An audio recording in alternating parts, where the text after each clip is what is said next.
name is Brian Weberg. I am a former NCSL employee for several decades, along with this fellow right here at the end of the line, who I'll introduce in a minute.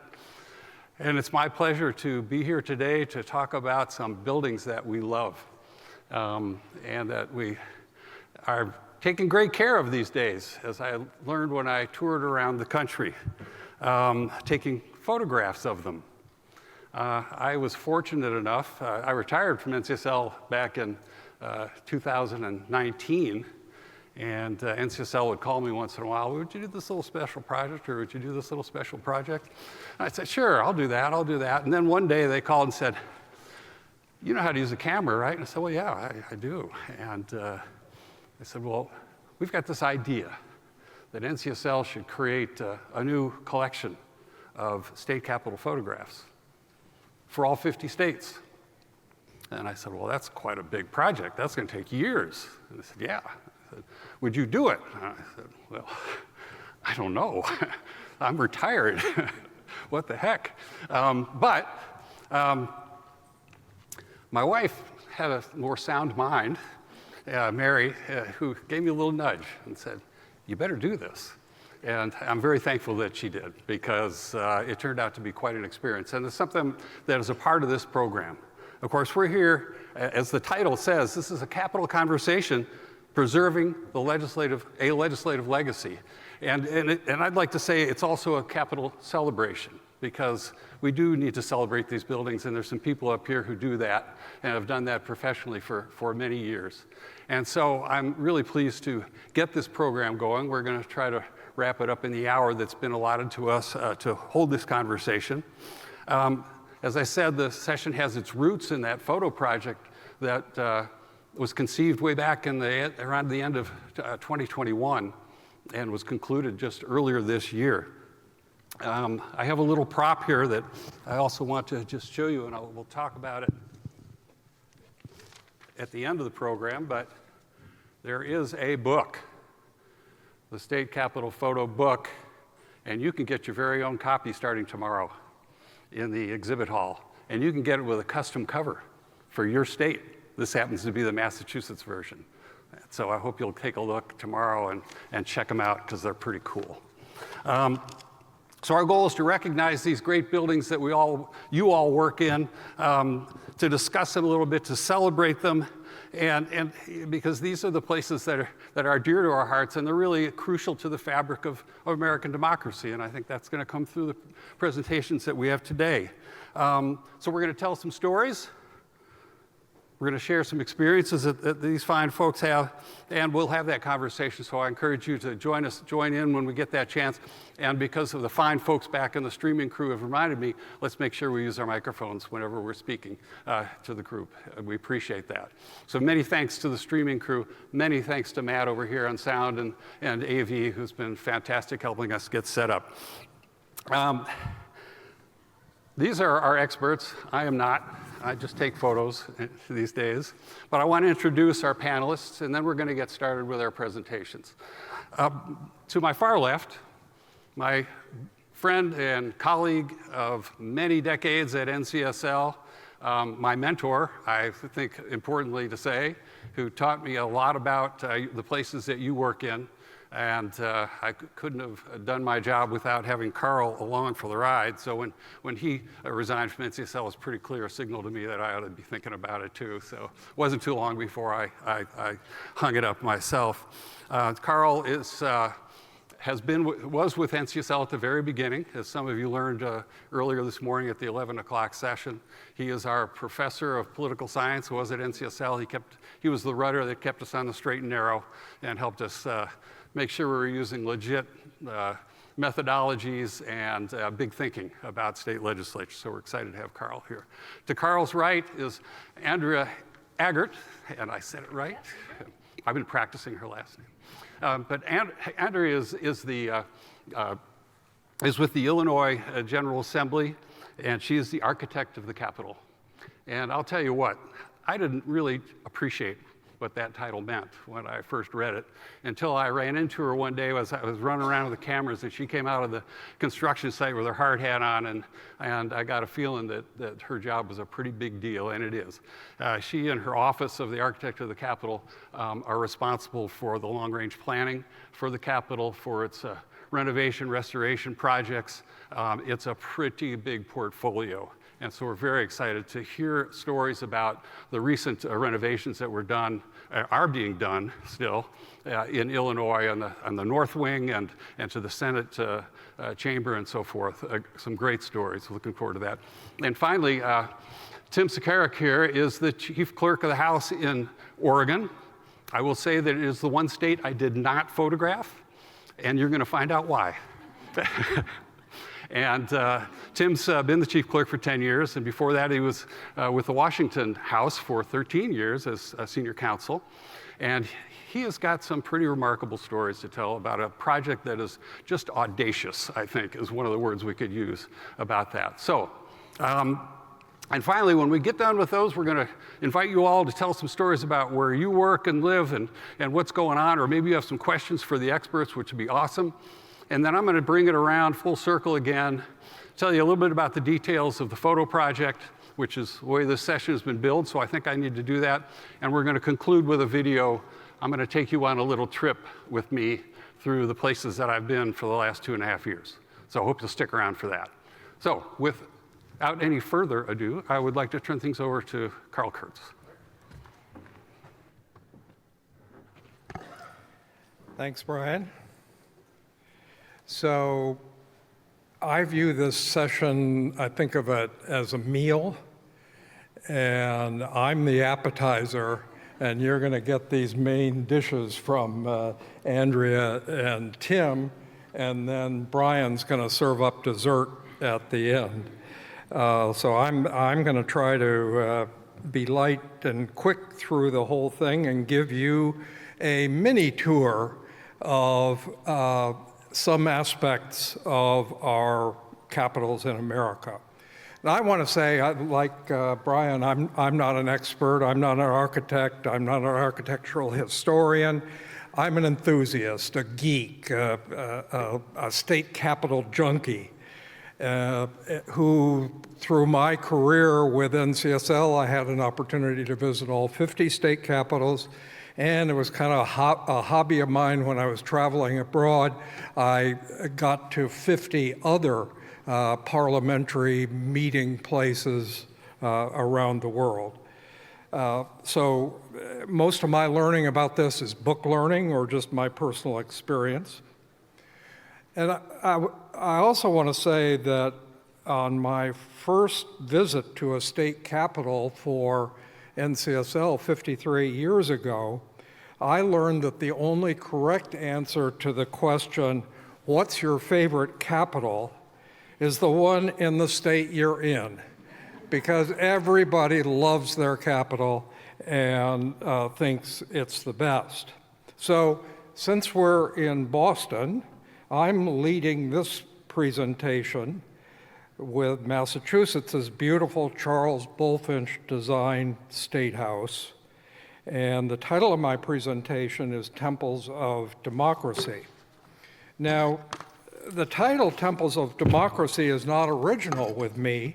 I borrowed it from a 1970s book by that name. I like the title for two reasons. One is that many capitals do look like temples, none more so than the second oldest capital in the country in Richmond, Virginia.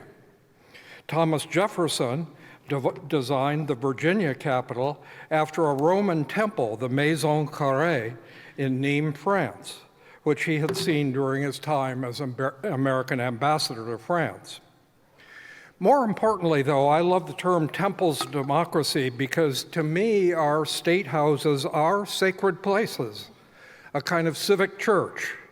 They are monumental symbols of the newfangled government that our ancestors launched in this country and took such great pride in. They are reminders for us to cherish our forefathers' accomplishments and to safeguard the system of representative democracy that they invented. So, an author named Charles Goodsell, in his book, The American State House, argues that there are 5 elements that are common to most American capitals. And I'm going to go through these 5, and I want you to be listening, and I'm going to ask you at the end how many of them fit your capitals. So the first of the 5 common features is a prominent site, usually on a hill or beside a body of water. And the Missouri Capitol has a beautiful site on a hill in Jefferson City overlooking the Missouri River. Utah has another capitol on a hill in Salt Lake City with stunning views of the Wasatch Mountains.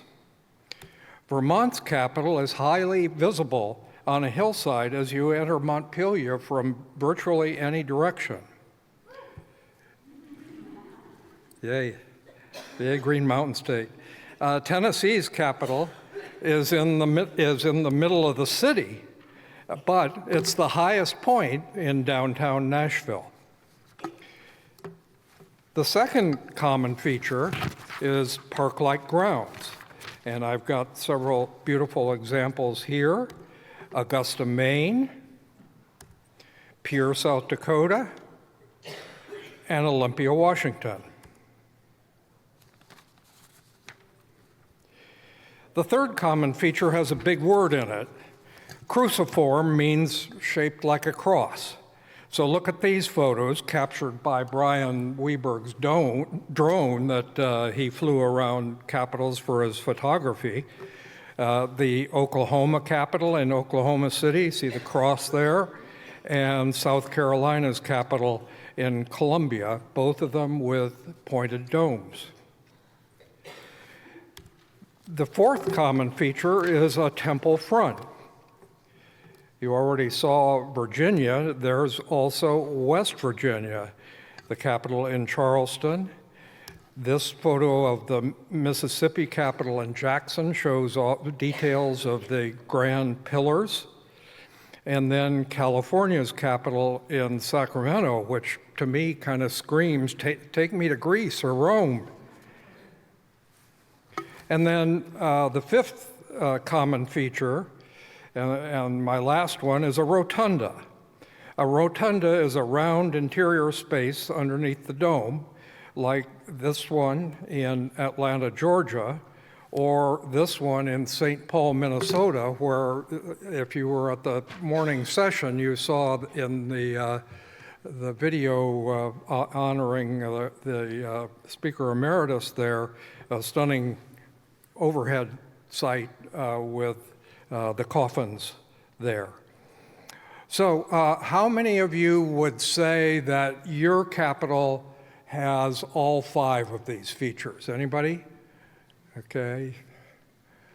How about all but 2 or 3? Quite a few more. So yeah, there are 31 US capitals that have all 5 of these features, and another 13 have all but 1 or 2 of them. So now I'm going to switch on my short tour of capitals to talking for just a few minutes about domes. Domes were invented by the Romans,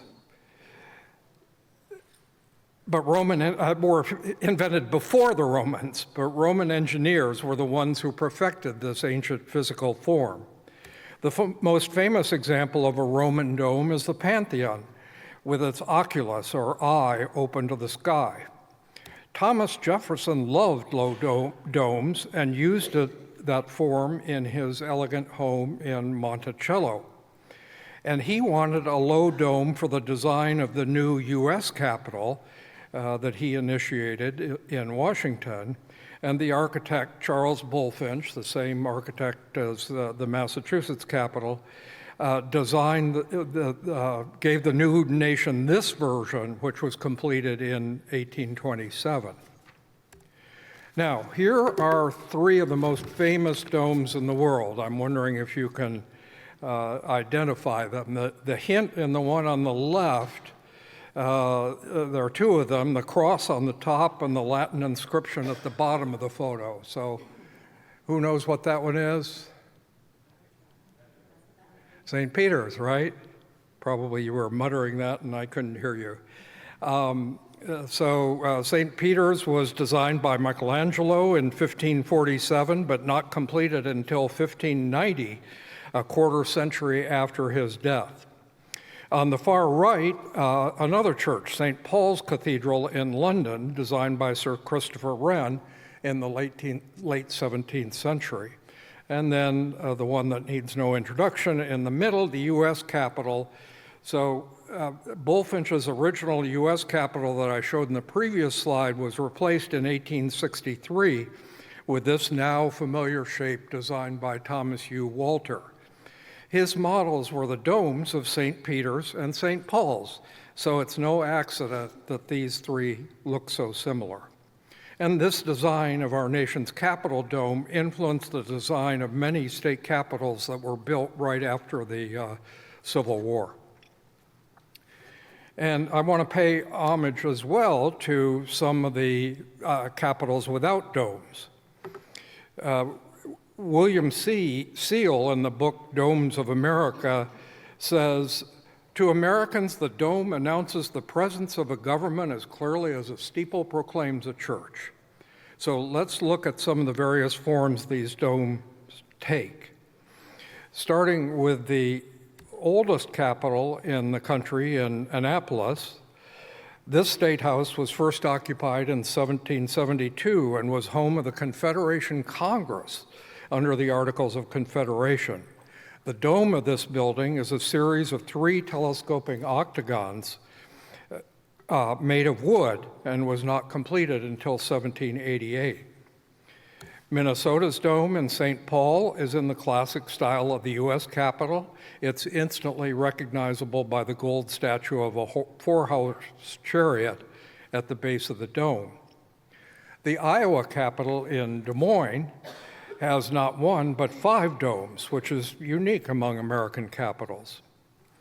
In Salem, Tim, the Oregon Capitol has a sawed-off dome topped by a gilded statue of the Oregon pioneer.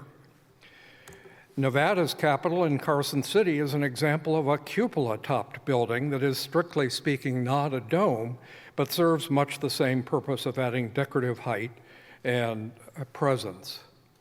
Now I'm going to get to the ones without the domes. Depending on what your definition of a capital is, there are 10 homes of state government that have neither an internal nor an external dome. Here are just a few examples. The New York Capitol in Albany is a marvelous Victorian pile containing a mishmash of Romanesque, Renaissance, and Baroque architecture. The original plans for the Capitol included a dome, but it was never built. The Art Deco-style capitals in Louisiana and North Dakota are 2 of the 4 skyscraper state capitals. And then there's Hawaii's Capitol, completed in 1969, 10 years after Hawaii became the 50th state. It's a rectangular building designed to evoke an image of a volcano with a courtyard open to the sky, as suits its climate. There's obviously no dome on the outside, but from the inside looking up, I can make a case that it has the greatest dome of all, a celestial dome. Finally, Alaska has never built its own capitol. Instead, it has had to make do with a hand-me-down capitol built by U.S. Treasury architects as a federal building and completed in 1931 when Alaska was still a territory. So, knowing that I'm preaching to the choir here, I want to conclude this brief mini tour of our capitals by saying that even more than their architecture, these American buildings are important for what they represent as symbols of our great experiment in representative democracy. Their hallowed halls are the workplaces of the governors and state legislators who make our American democracy work, not perfectly, but better than any conceivable alternative. Thank you.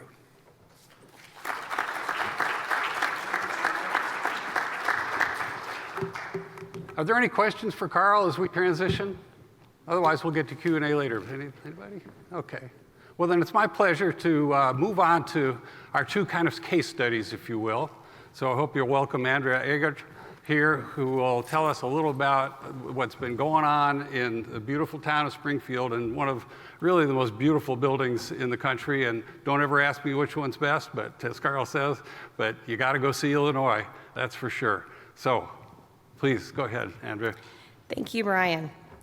So as Brian said, I am the architect of the Illinois State Capitol and currently overseeing the largest renovation to date. As the director of the Office of the Architect, it is my mission to ensure this building remains an icon for the people of Illinois for decades to come. The ground was broken for the present Capitol in 1868. The first stone was placed a few months later. Designed by Alfred Piquenard in the French Second Empire style, although still unfinished after 8 years of work, the General Assembly occupied it early in 1876. Largely completed by 1887, so almost 20 years later, the Second Empire masterpiece suffered numerous renovations throughout the 20th century that compromised its safety, function, and beauty. The Capitol, situated on a 9-acre plot, also on a hill, was designed in the shape of a modified Latin cross. Like any good ancient Greek or Roman temple, the State House faces east to greet the rising sun and had grand steps up to the principal floor. So as you can see in one of the photos, those steps that face the east are gone. They're no longer present. They were only there for 10 years. You know, when buildings were designed and developed, sometimes you had to make adjustments. Unfortunately, after a series of Illinois winters, there were people that fell down those steps and broke arms and legs, and therefore they were removed. I also wanted to point out on the 1930s aerial view, the North Drive. So that is the semicircular driveway that used to house cars. I'm going to talk a little bit more about that in my presentation. Our current renovation of the North Wing was preceded by a renovation of the West Wing. Although much smaller in scale, it was completed in 2013 and primarily focused on upgrading the building's utilities and restarting its original architectural features. The North Wing scope is similar to the West with additional features. Our design goals and objectives are life safety upgrades, so egress, fire alarm, fire sprinkler.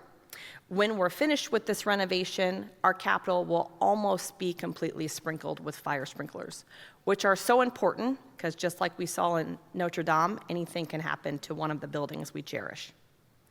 To restore the integrity of the original design, as I indicated, there were a lot of renovations in the last 130 plus years, and not all of them were done efficiently with a lot of thought. So sometimes we're still correcting those bad decisions. I'll talk a little bit more about the mezzanines that were added throughout the Capitol building that we're currently removing. We're integrating accessibility into everything we do.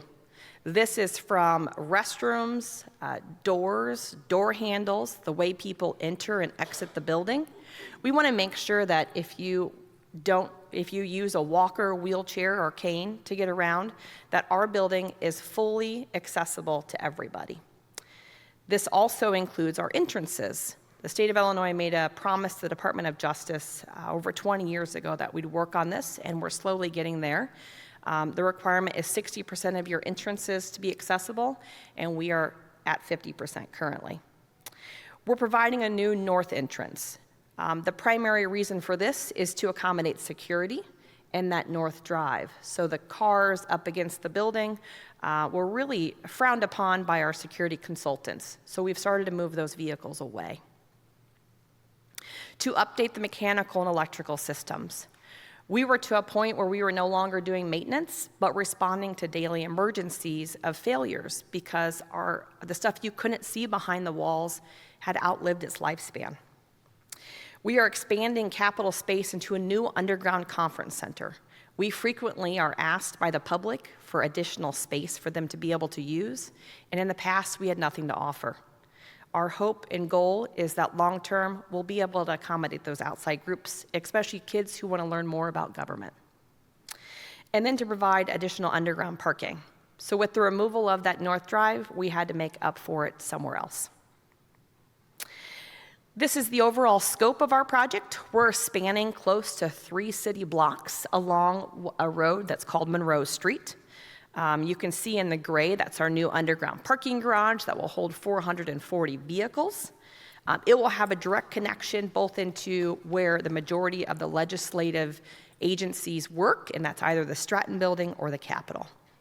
It will connect to an underground conference center, that's shown in the orange, and then a new entrance in the blue, and the overall north wing in the red. We are also addressing the lawn.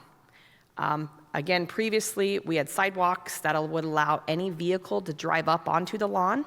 We are now creating a barrier wall, or maybe more of a friendship wall, to keep the friends out that we don't want to drive up on the lawn and to keep the people in the Capitol building safe.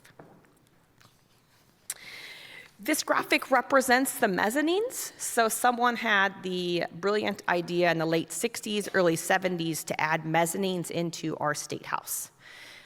This was great because a lot of people wanted to have State House on their stationery or their business card, but unfortunately it destroyed the historic fabric of the Capitol.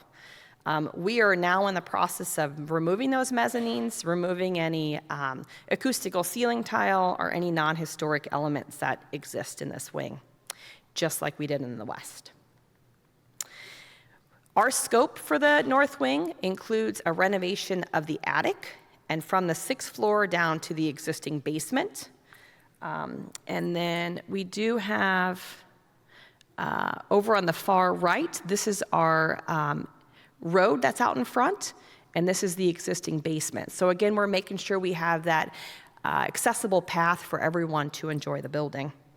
We are also creating a sub-basement that you can access the conference center and the underground parking garage from. Bird's eye perspective of what that new north lawn will look like. Again, we'll have a barrier wall that outlines the lawn with bollards strategically placed so no one can drive up on it.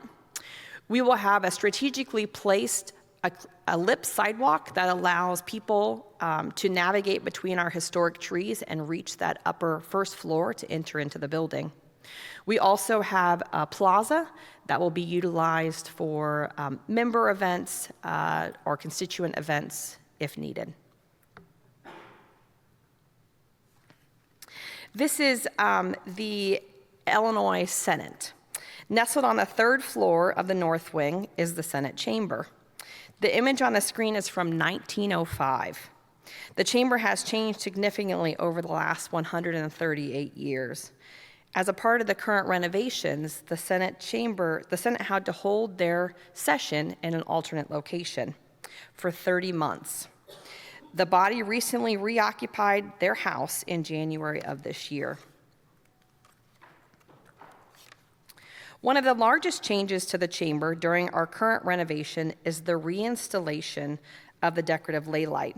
This historic photo was our best reference for the stained glass pattern of the square skylight. In the late 1930s, the skylight was totally removed and replaced with an ornamental plaster design. Nearly 90 years later, we had the tedious task of making an educated guess on what colors might this have been for the restoration of the skylight in the present north wing. This beautiful stained glass has a clear skylight over it and can be artificially lit by LED lights.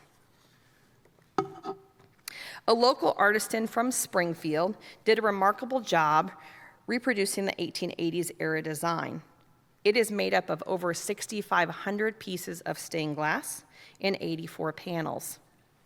There are 360 pieces of round glass called rondelle that are manufactured or hand-blown in one location in the world. Our underground conference center as I indicated, will serve as a meeting space for groups going forward. It can be divided in several different committee rooms or classroom-style seating. We'll also have a cafe in this area that is a desperate need for our Capitol. In the middle, we'll have a lounge, and underneath that lounge, you can see our beautiful dome over 400 feet on top of it. One of the most memorable artifacts we have discovered in the ongoing renovation is a handwritten note dated October 1938. This note was found about 2 years ago on the second floor of the north wing, west side. It reads, "This door was closed up today. John C. Martin was state treasurer and Edward J. Barrett, state auditor. It is signed at the bottom, Ira D. Shipley, clerk." One of the coolest and most frustrating aspects of this position are the items discovered during demolition. We have found newspapers, old tin cans that once contained fruit or vegetables, dress shoes, and even vodka bottles and cigarette packages. We have also found surprise structural elements, wrought iron trusses, and turnbuckles we had no idea existed behind the walls. When this happens, we pivot, make decisions, and move forward. These almost always come with a cost and schedule delay. One issue with renovating a historic building is finding skilled craftsmen and women who know how to work and replicate materials that have not been prevalent in decades. Throughout the Illinois State Capitol building, we have had a material called carton pierre, which is made with glue and paper fiber and never permanently sets. So when you get it wet, it's malleable again. This material is found framing out cornices or integrated in door trim. It's often painted or stained to look like wood grain. An additional struggle that we have is to find craftsmen for plaster. Plaster is a dying trade. As we all know, drywall is what's primarily used today. The image you can see plaster ornamental elements that have been created to replicate those that were destroyed in a previous renovation. We also have consulted with electrical designers who have restored our historic lighting. Obviously, when the building was designed, all the lights came from gas. So all of our new lights that are replicas of what was old have gas keys to make it look like you can turn them on and off. And then the wood that I have shown is hand carved from skilled craftsmen that come from Chicago to redo all of our woodwork.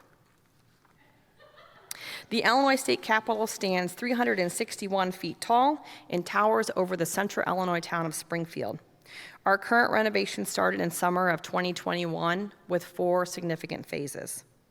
We are nearing completion of the largest renovation to date, and it is an honor working on this building that I hope many generations can experience for decades to come.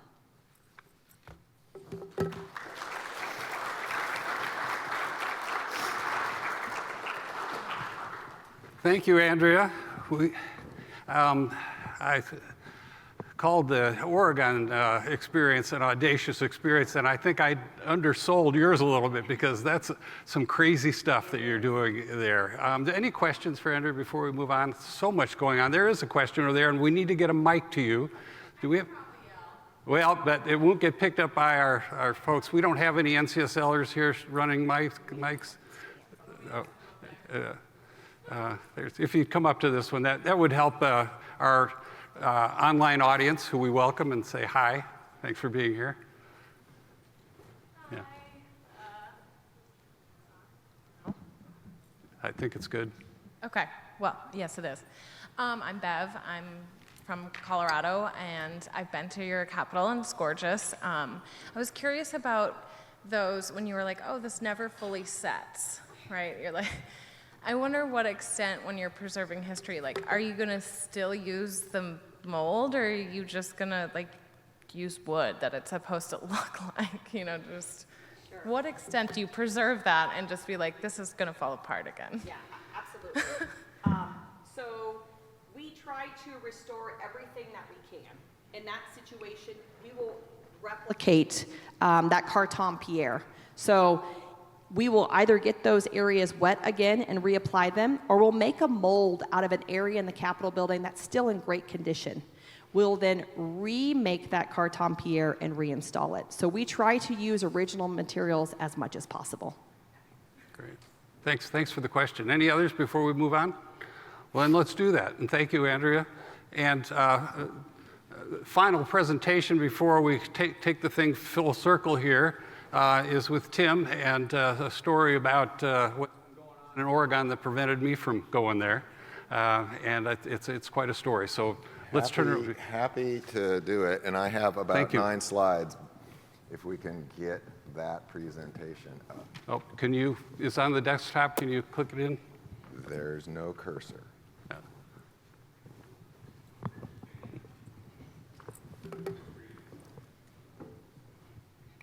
Is it hidden? We might need a little technical assist, Matt. Thank you, and I apologize. We've lost our cursor here. It's always awkward Let's see. when it's the. No, I'm not seeing it. You can see it, but I can't see Yeah. it. Yeah. Thank you, brother.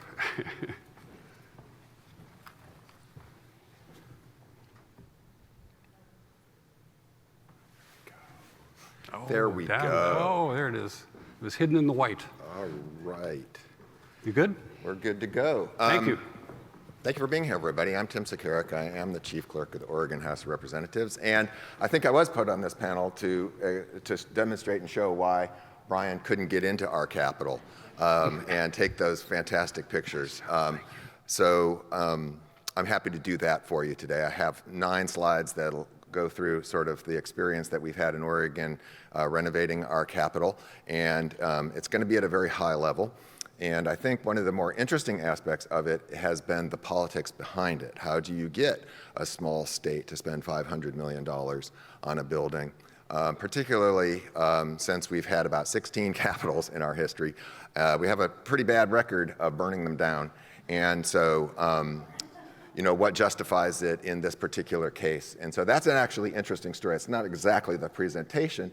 I want to kind of give you an example of what we're living through and what we're trying to do. But if you have any questions about that, this is a small enough group where I think we can, kind of delve into those kinds of interesting things. So I wanted to start off by showing you what the Capitol before the Capitol that we have looks like. And it looks a lot more ordinary, wouldn't you say? I mean, it's more classical Romanesque. You've got the porticos, you've got the columns, you've got the triangles over the doors and the windows.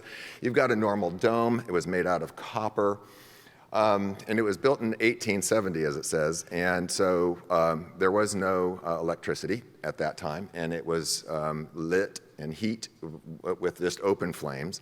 What could go wrong? It's a miracle that it lasted as long as it did. This is actually second designated state capitol. And about 6:30 on a Sunday evening, it's kind of an ordinary pedestrian episode. A janitor left an oily rag down in the basement. Those things combust spontaneously. It was already engulfed in flames by the time the fire department got there. Nothing people could do but stand around and watch it burn to the ground. You see on the far right-hand side, the sandstone doesn't burn, but the inside was all made out of wood. And since the fire started in the basement, it just went straight up all the open walls and all the stuff that was inside, gutted the place, took all the artifacts, took all the records with it. There was really no plan for what to do if that happened. And so, we had a situation on our hands in our state, right? So we had to figure out what we're going to do.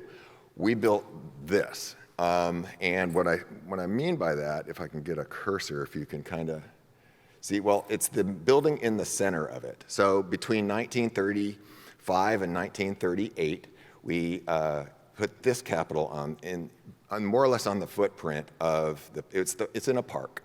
And you can see in the center there, it's this different style. It's been called Art Deco, Art Moderne, Streamline Moderne. It's different. And so it represents what was going on in the 1930s. The 2 buildings that are behind it, on the left-hand side, that would be the Senate office wing, and on the right-hand side, the top, sort of right side of that picture is the House office wing. Those were built in the 1970s and sort of attached to the back of the building, and in between those buildings on the back side of that is a concourse level where the hearing rooms were built. So it's kind of a Capitol complex at this point of various different buildings, and we tried to match the architectural style, but it's a very austere sort of a style. And Oregon is on a very active volcanic site. There's, not to get too much into the details of it, but the Pacific Ocean, the plate of Juan de Fuca, is slipping underneath Oregon and Washington and Northern California. And so that's what creates all the volcanoes that are that constitute the mountain range there. So we all know that Mount St. Helens erupted in 1979. Then there's Mount Adams. There's Mount Mazama, which is Crater Lake. Mount Hood is a volcano. Mount Rainier is a volcano. It's a ring of volcanoes right there because the ground is kind of getting pushed up from the plate of Juan de Fuca going underneath. We're about 400 years overdue for the big one. So it's not a question of if, it's a question of when. And that was really sort of the driving impetus behind what we're going to do. And so the question was, well, if the big one happens, we're all gone anyway. So why would we spend this money on this building? And so we went through the political debate about that and decided that we were going to do a project. This is just a slide that sort of represents a couple of the other buildings that were built in the 1930s. Carl went through a couple of examples of this. It's sort of the style of the times. It's not exactly common. There's only 3 that were built in the 1930s. So what is the CAMS project? Similar to what you heard from Illinois, it's about accessibility, maintenance, and safety. The most interesting part of this is that this was a project approved by our legislature in 2016. So this particular project has been ongoing for 9 long years.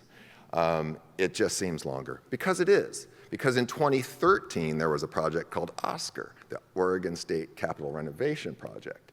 And the story behind, and that went down. That was a project that was formulated, for over the course of 4 years beforehand, was put forth in the legislative process. That bill died in committee because somebody else's bridge died in the Senate. And if we want to talk about that, we certainly can. But that was what happened before CAMS. CAMS came along afterwards because we had a Senate president who had been the president of the Senate for 20 years and was indefatigable about his affection for the legislative branch of government and the seat of the legislative branch of government. And the man was just not going to give up preserving this building.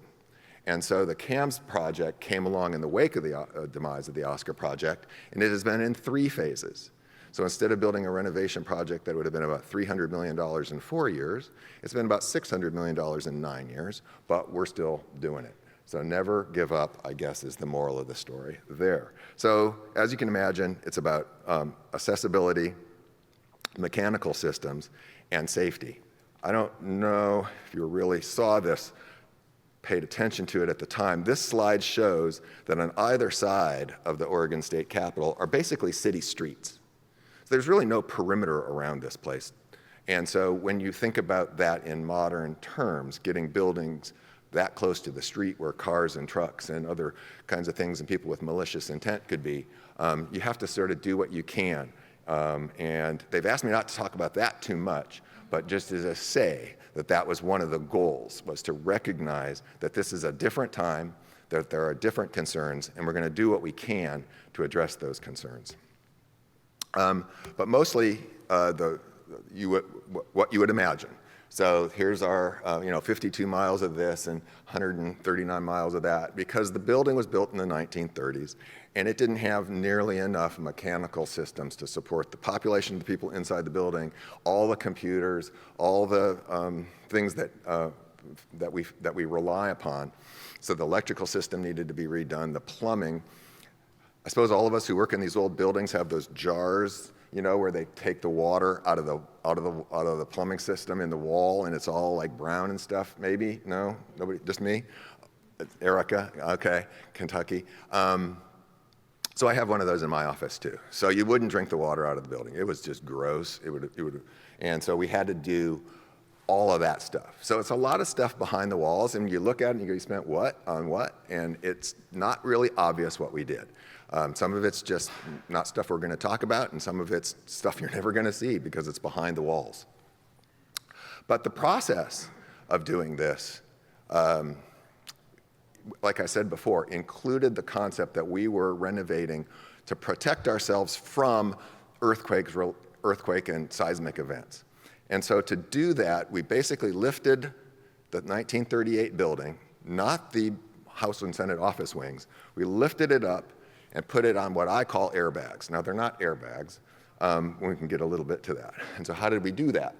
We took about 4,000 dump truck loads of dirt out from around and underneath the building. And those went off in city streets, in the middle, for the past 6 years of, city life. So that's a picture of sort of the work that went on underneath the building. Meanwhile, every year we're having sessions in our chamber while this is going on. So you can imagine the noise and the dust and all this, the rumbling that went on as we were getting to the point where they put the building on piers. Now, these aren't really piers. They're called temporary shoring towers. And you can kind of see them there on the far right. And to get to that point, you kind of, for scale, on the bottom in the middle there are the construction workers who are walking underneath the building as it was put on these temporary shoring towers. About 160 of these temporary shoring towers. Basically, custom-built metal, iron. The building was set down upon these things as we dug underneath it and put what I call airbags. They're not airbags. They're this big thing here on the right. They're actually filled with kind of like ball bearings of a certain type of material. So it's not really squishy from an up or down perspective, but what it's intended to do is form a gap so that the two things can slide back and forth. So if so underneath moves one way, the building will kind of stay in its own location, and it can slide back and forth in two different dimensions there. So it's not really great if we go up and down, but it's great if we go side by side, which is a lot of what earthquakes are. You can kind of see where we would install these things on that cement tower there. Those little gosh, I can't remember what the name of those things are, but the airbags are going to be installed on those, and that's much like what happened in Utah. I don't know, anybody from Utah?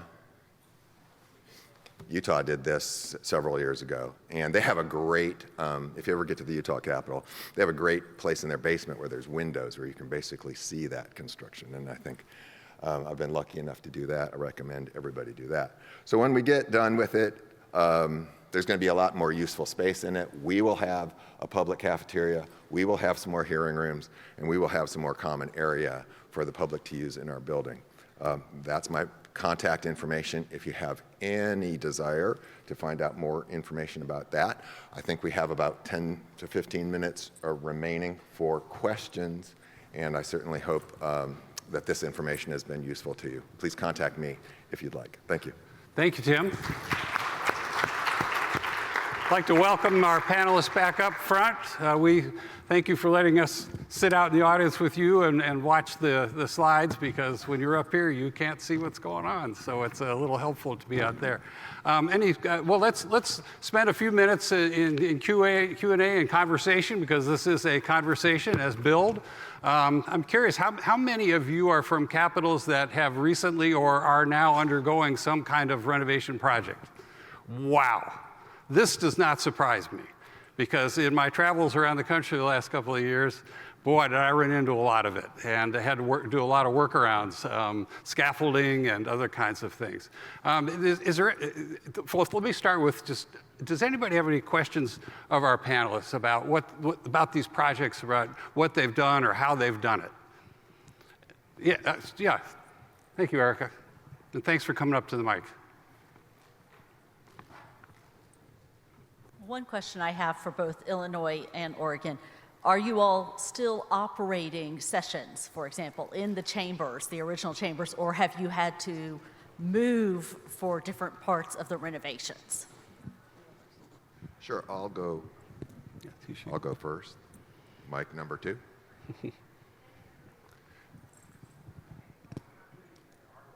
Okay, we're good now. So yes, Erica, we have. So the building was, the chambers of the House and the Senate were used for each and every legislative session, but none of the rest of the building was accessible. It was all a construction site. And as a matter of fact, the building that the rooms that we were in were on auxiliary power. We weren't even connected with plumbing or electricity to the rest of the building. And the computers that we had to use to run the systems were all local to that room and run on auxiliary power. So we really set up camp in a construction site, and the legislators were pretty irritated with the noises and the smells and the rumbling, and they kind of thought, what are these people doing in our chamber? And they thought, what are you doing in our construction site? And this has been going on for 4 years. So Illinois is very similar. We actually did move the Senate out for 2 sessions and 3 veto sessions, so that was 30 months. We moved them to an adjacent building. There was an auditorium that sat 525 people. We removed those auditorium seats, built in a false floor, and put in chamber desk. We utilized study carrels, so what you'd see in a library, we retrofitted them for chamber desk. The Senate is back in their chamber. However, we are still under construction around them. So just like Tim, we deal with complaints on the smells, the dust, and the noise. Well, I'll follow up to say that Kentucky has been doing renovations, but we literally just evacuated the Capitol for anywhere from the next 3 to 10 years, which is, we're not sure how much we have created a temporary building chambers on our Capitol campus site at the top of a parking garage that goes along the side of the hill next to the Kentucky River. And it's going to be interesting to see, because our next foreseeable future, we will be in new chambers, and the interesting thing is there will not be public access to these chambers because there's just not the room to create that access. So we are still struggling through some of those iterations of how to provide public access, but not in the physical rooms. So I'm going to follow up actually to that. So we were fortunate to have a space that fit the Senate body. However, we did not have any public area for a gallery. So similar situation. Luckily, there was a room that was close that we provided remote streaming to. So when there was a school group that would be recognized, or visitors who wanted to watch session, there was still that connection. It was just via a TV monitor. It wasn't ideal, but we made the best do with what we had. Questions? Yes. Thank you for coming to the mic. No worries. I wanted to ask specifically about your looks at accessibility inside the Capitol. I'm from Missouri, I should say, and we have a stunningly gorgeous Capitol that is not in any way accessible at all. When I came in with I'm a part-time wheelchair user, I was stunned to learn that I was not the first legislator in a wheelchair, and I don't know what the hell that guy did. I don't know how he made it around, but I think it's so important. I know you mentioned, ADA compliance. ADA only goes so far. Actual accessibility is something that I think we really need to look at, because it's not just ramps and door openers. It's making sure that one of the big things because we are actually voting on our design plans this month. So this is happening right now in Missouri. And one of the things I have to keep reminding everyone is that part of accessibility is also distance, which, this is a great example of it, is how far did everyone walk between meetings? How far did everyone walk? So we're having a little trouble with where are we going to do parking? Where are we going to do? And they're like, well, we can do it over here, and then we'll build a walkway. How long is that walkway? How long from when I park my car to get into the building, to find my legislator's office because I want to meet with them, to then walk to this chamber? How far is that? And I think that's something that gets overlooked a lot, is the distance aspect. But I would just encourage anyone who's doing any kind of accessibility to bring in people who actually use mobility devices and have them tell you what they need. There's a lot of great programs that are free actually already out there. We have a Bluetooth microphone in our carpet in the chamber, so that goes directly to listening devices, so talk to text, any kind of hearing aid devices, and we have, you look at the Missouri Chamber, you know, we got a lot of hearing aids on the floor. We have, that's all I'm going to say. And so it hooks up directly to that, so it cuts out the feedback on the microphone. It doesn't intercept through the microphone, which can be a problem for a lot of hearing devices. So not really a question, more of a comment. But what have you done to kind of go above and beyond with accessibility, if you have? Thank you very much. Comments are welcome. We appreciate that. I will say that it has been, it's been a privilege to be a part of the renovation structure that considered those issues and to have user feedback that was involved in the designs that were ultimately built out. On a person on my staff was in a wheelchair due to an affliction. He had multiple sclerosis, and it was illuminating the issues that came from that. There have been persons who are sight challenged who have helped us. There are persons hearing challenged who have helped us to provide a space for everybody to feel included, that the democracy is for them as well. Thank you. Well, we are dangerously close to the end of this time block. If there are any questions or comments from the panel that are burning and need to come to the floor, we can invite one more. Hearing none, I'm going to wrap things up. But first, I want you to thank our fabulous panelists today. Thank you so much. And while I tell you a little story about the photo project, I think, is it Jacob's going to cue up a video. Carl called it dessert. I'll call it a celebration. For 2.5 years, starting in October of 2022, my first stop on the photo journey was in Little Rock, Arkansas, a place that I really love and a building that I love. And my journey ended in the end of February of this year in Tallahassee, Florida. During that time, I took 25,000 images. I delivered about 5,000 of those to NCSL, so around 80 to 100 per legislature, per building. I traveled to 49 states, not 50, and I traveled to 4 US territories, not 5, because American Samoa is building a new building, and of course the District of Columbia, the Wilson Building in downtown DC, so which was a really fun stop. The book is one result of the project. Of course, NCSL now has this wonderful library of images that they can use for all kinds of purposes. And this was not an original part of the plan. This is something that came up through the vision of Tim Story and Gene Rose and executed by the great people in the communication staff under Brian Thomas and the incredible Steve Miller, who put this thing together. So, as I like to say, I just took the pictures. Those folks really did the work. So, if we can, we're going to close it out with a little trip. Come along with me through the 49 states and 4 territories and DC. Thank you. Appreciate you being here.